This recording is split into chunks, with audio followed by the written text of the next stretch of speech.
전북 브리핑입니다. 도내 모든 소가 럼피스킨병 백신 접종을 완료했습니다.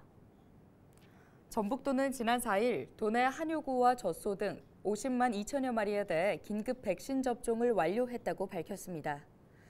그러면서 럼피스킨병 항체 형성은 최대 3주 정도 걸리기 때문에 11월 말까지는 흡혈곤충 방제와 소독과 같은 방역수칙 준수를 당부했습니다. 부안 보안면에서 럼피스킨병 의심 한우 농가가 나온 가운데 감염 여부 감별엔 시간이 걸릴 것으로 보입니다.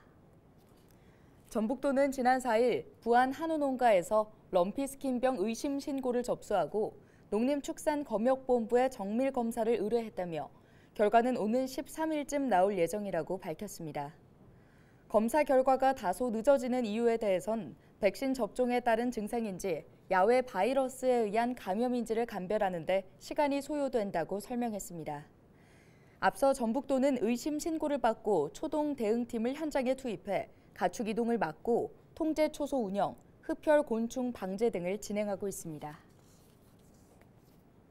남원시가 레저나 스포츠, 방제와 같은 드론 특화 분야 전문 인력 양성 프로그램 참여자를 모집합니다.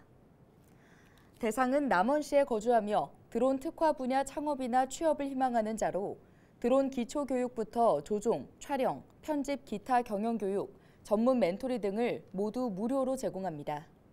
프로그램 공고는 남원시나 우석대학교 누리집에서 확인할 수 있고 오는 17일까지 신청하면 됩니다. 요즘 MZ세대를 중심으로 나타나는 현상이 있는데요. 바로 전화공포증, 콜포비아입니다. 콜포비아란 전화가 오면 심장이 뛰고 식은땀이 나며 불안해지는 현상을 말합니다. 알바천국이 MZ세대를 대상으로 조사한 결과 1,496명 중 35.6%, 즉 10명 중 3명 정도가 증상을 겪고 있는 것으로 나타났습니다. 이들이 통화를 두려워하는 이유로는 생각 정리할 틈 없이 대답해야 해서가 60%로 가장 컸습니다. 대면보다 비대면이 익숙한 MZ세대에게 목소리로 답하는 것이 부담이 되는 셈입니다. 2009년 스마트폰의 등장과 함께 나타난 콜포비아 현상은 코로나 기간을 거치면서 더욱 확산됐습니다. 그렇다면 이 콜포비아를 극복하고 치료하기 위해선 어떻게 해야 할까요? 전문가들에 따르면 전화를 피하지 않고 더 많은 통화를 하는 게 가장 효과적이라고 합니다. 처음에는 자신이 편하다고 느끼는 사람과 전화 통화 연습을 하는 것부터 시작해 점차 그 대상을 넓혀가는 게 좋다는 겁니다. 또한 사실관계 확인은 문자가 효과적인 만큼 꼭 전화를 해야 한다는 압박감은 갖지 않는 게 좋습니다.